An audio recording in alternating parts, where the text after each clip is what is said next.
முருகா சரணம். நாவில் சரஸ்வதி நற்றுணையாக காக்க காக்க கனகவேல் காக்க. எல்லோருக்கும் வணக்கம். நான் அனிதா பேசுறேன். நான் நல்லா இருக்கேன். நீங்க எல்லாரும் எப்படி இருக்கீங்க? ஸோ போன வாரம் முழுக்க எனக்கு நெறைய பேர் கமெண்ட்லயும், வாட்ஸ்அப்லயும் கேட்ட அந்த வீடியோ தான் இது. ஆ ஸோ முருகப்பெருமான் பரிபூர்ணமா எனக்கு என்ன உணர்த்துறாரு அப்படிங்கிறதுக்காக தான் வெயிட் பண்ணிட்டு இருந்தேன். இந்த வைகாசி விசாக வீடியோ போட்டதுக்காக. ஸோ இப்போ எனக்கு கிறிஸ்டல் கிளியரா நம்ம என்ன பண்ண போறோம் அப்படிங்கிறது எனக்கு உணர்த்திட்டாரு. ஸோ அதுதான் இப்போ ஷேர் பண்ண போறேன். ஸோ நம்ம சேனலுக்கு நீங்க புதுசா இருக்கிற மாரி இருந்தா, முருகப்பெருமானை சுவாசிக்கவும், நேசிக்கவும் வைக்கும் பல பதிவுகள் உங்கள் வாழ்க்கையில் உங்களுடைய பக்தி பயணத்தை அடுத்த படிக்கு எடுத்து செல்லக்கூடிய பல பதிவுகள் பார்த்துட்டுருக்கோம். எங்களோட இணைஞ்சுக்கோங்க. சேனலுக்கு சப்ஸ்கிரைப் பண்ணிக்கோங்க. இந்த வீடியோக்கு லைக் பண்ணிக்கலாம். அதே மாரி நீங்க ஸ்க்ரீன்ல பார்க்குற இந்த திருப்புகழ் புத்தகம் வேணும்னாலும் சரி, பல பதியங்கள் நிறைந்த வேல்மாறல் புத்தகம் வேணும்னாலும் சரி, ஸ்க்ரீன்ல காட்டுற ரம்யா சகோதரியோட நம்பருக்கு வாட்ஸ்அப் பண்ணுங்க. அவங்க உங்களுக்கு ரிப்ளை பண்ணுவாங்க. Thank you so much. நம்மளுடைய முருகப்பெருமானுக்கு அப்படின்னு சொல்லி நம்ம வருஷம் ஃபுல்லா கொண்டாடுற சில முக்கியமான பண்டிகைகள் வந்து வைகாசி விசாகம் அப்படிங்கிறது அ இருக்கறதுலயே வந்து ரொம்ப ரொம்ப விசேஷம். ஏன்னா, அது அவருடைய அவதார தினம் நம்ம எல்லாருக்குமே தெரியும். ஸோ இது இந்த வருஷம் வந்து இந்த வைகாசி விசாகத்துக்கு 2 டாப் மோஸ்ட் இம்பார்ட்டன்ட் ரொம்ப ரொம்ப முக்கியமான விஷயங்கள் வந்து நம்ம கட்டாயம் தெரிஞ்சுக்கணும்.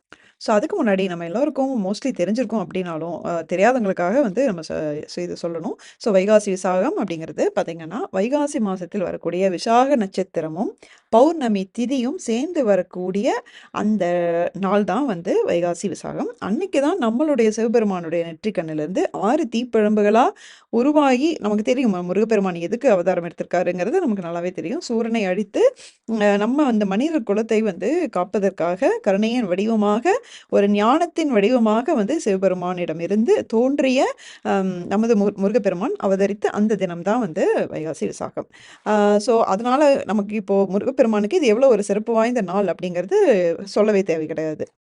ஸோ அப்போ இந்த வைகாசி விசாகத்த ஒட்டி நம்ம என்னலாம் செய்யணுங்கிறது தெரிஞ்சிருக்கும் கண்டிப்பா. அதாவது முருகப்பெருமானினுடைய பக்தர்களாக நமக்கு அவருக்கு என்னலாம் செய்யணும்னு பிடிக்குதோ அந்த விஷயங்கள். முருகப்பெருமானுக்கு என்னலாம் விஷயங்கள் பிடிக்குதோ அது.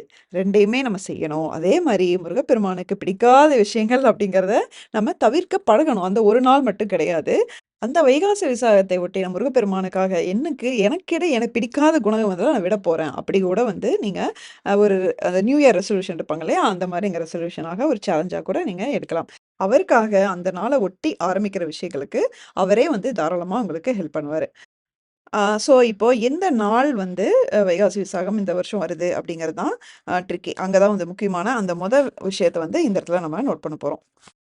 ஸோ பார்த்தீங்கன்னா, வைகாசி மாசத்துல விசாக நட்சத்திரம் எப்போ வருதுன்னா, மே 29 அது வெள்ளிக்கிழமை காலையில 10:38 இருந்து சனிக்கிழமை மே 30 மத்தியானம் 1:20 வரைக்கும் விசாக நட்சத்திரம் இருக்கு. ஸோ இத கேர்ஃபுல்லா நீங்க நோட் பண்ணுங்க. அது அடுத்தது பௌர்ணமி திதி எப்போ ஆரம்பிக்குதுன்னா, மே 30 அதாவது சனிக்கிழமை மத்தியானம் அவன் பட்டப்பகல்ல உங்களுக்கு 11:58க்கு ஆரம்பிச்சு, ஞாயிற்றுக்கிழமை மே 31 மத்தியானம் 2:15 மணிக்கு பௌர்ணமி திதி முடியுது. ஸோ, அ இந்த 2ம் அதாவது விசாக நட்சத்திரமும், பௌர்ணமி திதியும் சேர்ந்து வர்ற அந்த டைமிங் ரொம்ப முக்கியம் இல்லைங்களா? ஸோ, அது பார்த்தீங்கன்னா, உங்களுக்கு மே 30 சனிக்கிழமை மத்தியானம் 11:58லிருந்து மதியானம் 1:20 வரைக்கும் இருக்கு. ஸோ, இப்ப நான் தம்ப்நெயில்ல சொன்ன அந்த 33 நிமிஷம் எப்ப வருது அப்படிங்கிறத, இப்ப நான் அடுத்த ஸ்லைட்ல காட்டுறேன். அதுக்கு முன்னாடி சில விஷயங்கள பார்த்துட்டு போயிடலாம். ஸோ இப்ப பார்த்தீங்கன்னா, விசாக நட்சத்திரம் வந்து அந்த டைமிங் ரொம்ப ரொம்ப முக்கியம். ஸோ, அது வெள்ளிக்கிழமையே நீங்க தொடங்குறதுனால, ஸோ நம்ம கிட்டத்தட்ட அசைவம் சாப்பிடுவது அப்படிங்கிறது வெள்ளிக்கிழமை, சனிக்கிழமை, ஞாயிற்றுக்கிழமை மதியானம் வரைக்கும் ஒரு 2 1/2 நாளுக்கு கம்ப்ளீட்டா அவாய்ட் பண்ணிடுங்க. ஞாயிற்றுக்கிழமை சாப்பிடுறவங்க இருந்தா ஞாயிற்றுக்கிழமை நீங்க நைட்டு நீங்க சாப்பிட்டுக்கலாம். ஸோ வெள்ளிக்கிழமையிலிருந்தே கட்டாயம் சாப்பிடாதீங்க. எல்லாமே வியாழக்கிழமை அத நைட்டோட நிறுத்திருங்க. ஸோ இது நான் நோட் பண்ண வேண்டிய முக்கியமான ஒரு விஷயம்.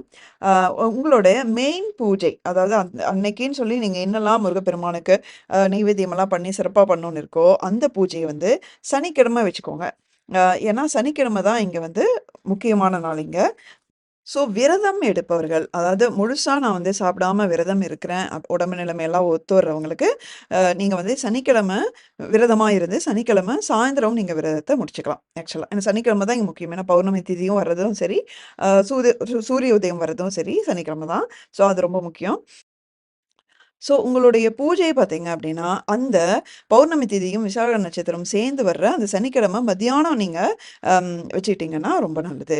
ஸோ கோயிலுக்கு போறது வந்து நீங்க வெள்ளிக்கிழமை சாயந்திரமே கூட போலாம். இல்ல வெள்ளிக்கிழமை காலையிலயோ ஐ மீன் சனிக்கிழமை காலையிலயோ அல்லது சாயந்திரமா கூட நீங்க போலாம். வீட்ல இருக்கிற நீங்க பண்ற பூஜை வந்து சனிக்கிழமை மதியானம் இந்த கரெக்ட்டா திதியும் நட்சத்திரமும் சேர்ந்து வர்ற அந்த டைம்ல வச்சுக்கலாம். ஸோ இதான் நான் சொல்லணும்னு நெனச்சேன். அதே மாரி பூஜைக்கு நமக்கு தெரியும். பேசிக்கா முருகப்பெருமானுக்கு பிடிச்ச அந்த ஷட்கோணம் கோலம் போடுறதும் சரி, 6 விளக்கு ஏத்துறது, வெற்றிலை தீபம் போடுறது, அதே மாரி முருகப்பெருமானுக்கு பிடித்த நெய்வேத்தியம் வந்து படைக்கிறது, தேன், தினை மாவு, பால் அபிஷேகம் பண்றது, கோயில்ல வந்து பண்றதுக்கு நீங்க உபயமா எடுத்து செய்றது, இது எல்லாமே வந்து யூசுவலா முருகப்பெருமானுடைய விசேஷ தினங்கள்ல ஃபாலோ பண்ற விஷயங்கள் ஃபாலோ பண்ணிக்கோங்க. இப்ப வந்து கோயில்ல வந்து பால்குடம் எடுத்தாங்கன்னா, கோயில்ல அந்த டைமுக்கு தகுந்த மாரி அலைன் பண்ணி நீங்க வீட்டு பூஜையோட டைமிங்கும் நீங்க ஃபிக்ஸ் பண்ணிக்கோங்க. பால்குடம் எடுத்தாங்கன்னா, கண்டிப்பா அதில பார்ட்டிசிபேட் பண்ணுங்க. ஸோ முருகப்பெருமானுக்கு ரொம்ப பிடிச்ச விஷயம் பால் அபிஷேகம். ஸோ வீட்ல பண்ண முடியல அப்டின்னா, கோயில்ல பாருங்க. கோயில்ல உங்களால உபயமா எடுக்க முடியல அப்டின்னா, வீட்ல பண்ணுங்க. அதே மாரி கட்டாயம் அன்னைக்கு நம்ம என்ன பண்ணணும் எல்லாரும் அப்டிங்கிறது கட்டாயம் தெரிஞ்சிருக்கும். ஸோ அன்னதானம். ஸோ முடிஞ்ச அளவுக்கு வந்து ஒரு 3 பேரோ, 6 பேரோ முடியாதவங்களுக்கு நீங்க அன்னைக்கு சாப்பாடு வாங்கி குடுங்க. நீங்க வீட்ல செஞ்சு போய் உங்க கையால செஞ்சாலும் சரி, இல்ல கடையில வாங்கி அட்லீஸ்ட் குடுத்தாலும் சரி, யாருக்கு வந்து கட்டாயம் உங்களுக்கு தேவைப்படுதுன்னு தோணுதோ, அன்னைக்கு வந்து நீங்க அன்னதானம் பண்ணுங்க. அந்த மாரி எனக்கு கண்டுபிடிக்கிறதெல்லாம் கஷ்டம் அப்படிங்கிற மாரி யோசிச்சீங்கன்னா, கோயில்லயே வந்து பால் பாயாசமோ, சர்க்கரை பொங்கல் இது மாரி செஞ்சு, நீங்க வந்து கோயில்லயும் டிஸ்ட்ரிபியூட் பண்ணுங்க. அதே மாரி நான் 2 முக்கியமான விஷயம் அப்படின்னு சொல்லியிருந்தேன். இன்னும் அந்த முதல் விஷயமே நான் உங்களுக்கு சொல்லல. ஆனா அந்த 2வது விஷயம் உங்களுக்கு நான் சொல்றேன். என்ன அப்படின்னா, இப்ப தானம் பத்தி பேசினதுனால, அம் இந்த வைகாசி விசாகம் அப்படிங்கிறது இருக்கறதுலயே வந்து உக்கிரமான ஒரு வெயில் காலத்துல வர்றது அப்படிங்கிறனால, அம் ஸோ ஒரு சில விஷயங்கள் தானமா நீங்க செய்யறது வந்து மிக, மிக அதிகமான பலனை கொடுக்கும். என்ன அப்படின்னா, ஏழைகளுக்கு, முடியாதவங்களுக்கு, செருப்பு இல்லாதவங்களுக்கு நீங்க செருப்பு வாங்கி தர்றது. ஒரு 3 பேரோ, 6 பேரோ, சரியான ஆட்களுக்கு பார்த்து செருப்பு வாங்கி தர்றது. அது வந்து நீங்க அந்த அன்னைக்கே செய்யணும் அப்படிங்கிறது இல்ல. முருகப்பெருமானுடைய பிறந்த நாளை ஒட்டி, நீங்க அது முன்னாடியே கூட யாருக்கு வேணும் அப்படிங்கிறத ஒரு 2 நாள், 3 நாள் முன்னாடியே ஸ்டார்ட் பண்ணி, நீங்க அவங்களுக்கு வாங்கி குடுக்கலாம். ஓகேங்களா? அது வந்து மனசார முருகப்பெருமான் நெனச்சுட்டு நீங்க குடுத்தீங்க அப்படின்னா, அது சேம் டே தான் பண்ணணும் அப்படிங்கிற அவசியம் இல்ல. இது. அதுக்கப்புறம் நீங்க வந்து இந்த நீர்மோர் குடுக்கறது, தண்ணி வாட்டர் பாட்டில்ஸ் வந்து குடுக்கறது, அந்த வெயில் கால டைம்ல, அ அது வந்து ரொம்ப நல்லது. அது இல்லாம இத்தனைக்கும் மேலான மிக, மிக அந்த முக்கியமான ஒரு தானம். இந்த வெயில் காலத்துல, மேபி இந்த வைகாசி விசாகத்துலருந்து ஆரம்பிச்சு, இந்த வெயில் காலம் முடியிற வரைக்கும், உங்க வீட்டு முன்னாடி ஒரு சின்ன ட்ரம்ல, அம் ஒரு சின்ன இலேருந்து ஒரு பாத்திரத்துல வந்து தண்ணி ஊத்தி, விலங்குகளுக்கும், பறவைகளுக்கும் வையுங்க. தோட்டம் இருந்ததுன்னா, கொல்லைப்புறம் இருந்ததுன்னா, அங்க வந்து உங்களோட காம்பவுண்ட் வால் மேல வைங்க. ஒரு 2, 3 இடத்துல எங்கெல்லாம் வரதுக்கு சான்ஸ் இருக்கோ அப்படி வைங்க. தெரு நாய்கள்ல இருந்து, தோட்டத்துல திரியிற அந்த மான்குட்டிகள் வரைக்கும், இந்த வெயில் காலத்துல வந்து தண்ணிக்காக படுற அவஸ்தை கொஞ்சம் நஞ்சம் கிடையாது. வாயில்லா ஜீவன்கள். அவங்களுக்கு கேட்கவும் தெரியாது, சொல்லவும் முடியாது. ஸோ உங்க தெருல வருதோ இல்லையோ, நீங்க வந்து தாராளமா வைங்க. எப்ப வந்து எந்த ஒரு பறவையோ, விலங்கோ ஒரே ஒரு சொட்டு தண்ணீர் வந்து நீங்க வைக்கிறதுல குடிச்சா கூட, அது நேரடியாக முருகப்பெருமான் குடித்ததற்கு சமம். அ அது வந்து அத விட எந்த ஒரு கடவுளுக்கும் வந்து எந்த ஒரு மகிழ்ச்சியும் அது தராது. ஸோ இத வந்து ரொம்ப சீரியஸா எடுத்துக்கிட்டு, அந்த பழக்கத்த இந்த வைகாசி விசாகத்துலருந்து ஆரம்பிச்சு, இந்த கோடைக்காலம் முடிய வரைக்கும் அல்லது உங்க லைஃப் லாங்குமும் நீங்க பண்ணுங்க. உங்களுக்கு தெரியாது நீங்க எந்த அளவுக்கு புண்ணியத்த வந்து நீங்க அதனால சேர்க்க போறீங்க அப்படிங்கிறத எந்த வார்த்தைகளாலும் சொல்ல முடியாது. இதுதான் அந்த 2வது முக்கியமான விஷயம். இப்போ முதல் விஷயத்துக்கு வர்றேன். இப்போ அந்த முதல் முக்கியமான அந்த விஷயம் என்ன அப்படின்னா, இந்த ஸ்லைட்ல பாருங்க. எக்ஸ்ட்ராவா ஒரு இன்ஃபர்மேஷன் கீழ சேர்த்திருக்கேன். ஸோ விஷாக நட்சத்திரம், பௌர்ணமி தேதி டைம் நம்ம பார்த்துட்டோம். இப்போ எக்ஸ்ட்ராவா ஒரு ஸ்லைடு. அபிஜித் முகூர்த்த நேரம் மே 30ஆம் தேதி என்ன டைமிங் அப்படின்னா, மத்தியானம் 11:41ல இருந்து 12:31 வரைக்கும். ஒரு ஆ ஒரு கிட்டத்தட்ட ஒரு 50 நிமிஷம் வந்து அபிஜித் முகூர்த்த நேரம். இந்த முகூர்த்த நேரத்த பத்தி தெரியாதவங்க, இது டெய்லியுமே மத்தியானம் வந்து இந்த இந்த முகூர்த்த நேரம் வரும். எனக்கு பர்சனலி பல அனுபவங்கள் குடுத்தது இந்த முகூர்த்த நேரம் தான். அதாவது இது வந்து வெற்றிக்கான ஒரு முகூர்த்த நேரம். அனைத்து தோஷங்களையும் போக்கக்கூடிய ஒரு முகூர்த்த நேரம் அப்படின்னு சொல்லுவாங்க. ஸோ இந்த வைகாசி விசாகத்தன்னைக்கு பார்த்தீங்கன்னா, கரெக்ட்டா இந்த பௌர்ணமி திதியும், விசாக நட்சத்திரம் சேர்ந்து வர்ற அந்த டைம் இருக்கு இல்லைங்களா? அந்த ஒரு 1 1/2 மணி நேரத்தில பார்த்தீங்கன்னா, கரெக்ட்டா அபிஜித் முகூர்த்த நேரமும் வருது.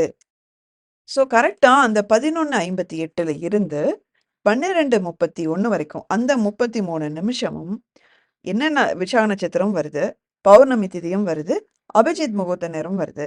ஸோ இது வந்து ஒரு ரொம்ப ரொம்ப விசேஷமான ஒரு காம்பினேஷன். ஸோ அப்போ நீங்க என்ன பண்ணணும் அப்படின்னா, மேபி உங்களோட பூஜை காலையில முடிச்சிருந்தாலும் சரி, இல்ல அதுக்கு ஜஸ்ட் முன்னாடி மதியானம் நீங்க முடிச்சிருந்தாலும் சரி, அம் நம்ம எல்லாரும் சேர்ந்து அந்த டைம்ல ஒரு மிக பவர்ஃபுல்லான ஒரு விஷயத்த சேர்ந்து செய்ய போறோம்.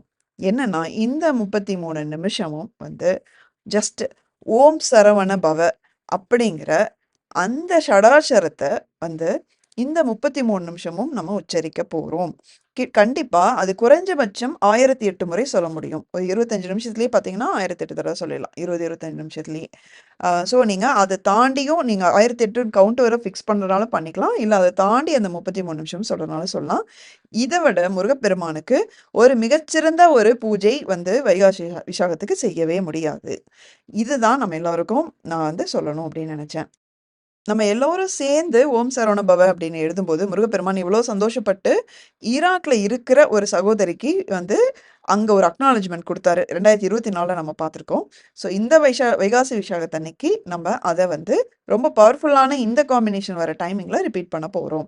ஸோ இதுதான் வந்து எனக்கு நான் ஒரு ஓம் சரவண பவ அப்படிங்கிற விஷயம் தான் ரொம்ப ஸ்ட்ராங்கா அவர் எனக்கு உணர்த்தினது. அதுக்கான குறிகள் ஹியர் அண்ட் தேர் எனக்கு ஆஸ் யூசுவல் வந்துருச்சு.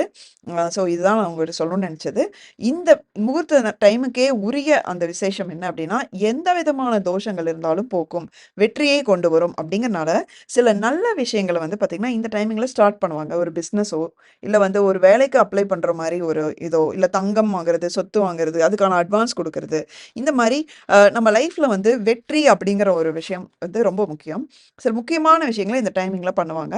ஸோ அந்த அன்னைக்கு உங்களுக்கு இந்த மாரி ஏதோ ஒரு விஷயம் பிளான் பண்ணியிருக்கீங்க அப்படின்னா, அந்த டைம்ல ஒரு மாரி அட்வான்ஸ் குடுக்குறதோ, ஏதோ ஒரு அப்ளிகேஷன் போடுறதோ, இந்த மாரி விஷயங்கள் தான் செய்யுங்க. அதே மாரி அம் இது மாரி சனி திசை நடக்கிறவங்க, ராகு, கேது மாரி தோஷங்கள் இருக்கிறவங்க, இது எல்லாத்தையும் இது வந்து நீங்க ரொம்ப சின்சியரா நீங்க எடுத்துக்கோங்க. மேபி ஒரு 6 வெத்திலை தீபம் நீங்க ஏத்தி வச்சுட்டு, இல்ல அட்லீஸ்ட் ஒரே ஒரு தீபமாவது ஏத்தி வச்சுட்டு, முருகப்பெருமானுக்கு ஒரு நெய்வேத்தியம் வச்சுட்டு, நீங்க வந்து கட்டாயம் அந்த 33 நிமிஷமும் வந்து ஓம் சரவண பவ அ நீங்க சொல்லிட்டே இருங்க.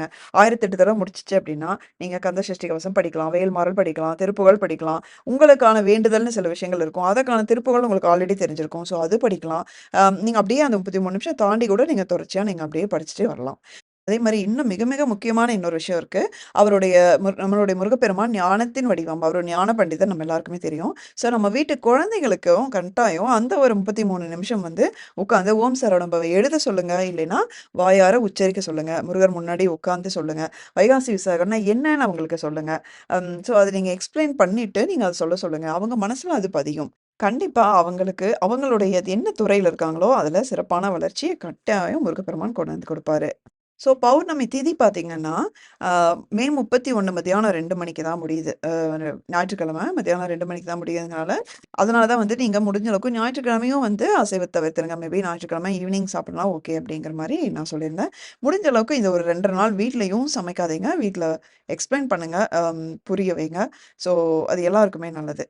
இது சம்மந்தமான கேள்விகள் இருந்தா, நீங்க வந்து கமெண்ட்ல போடுங்க. கட்டாயம் நான் வந்து ஆன்சர் பண்றேன்.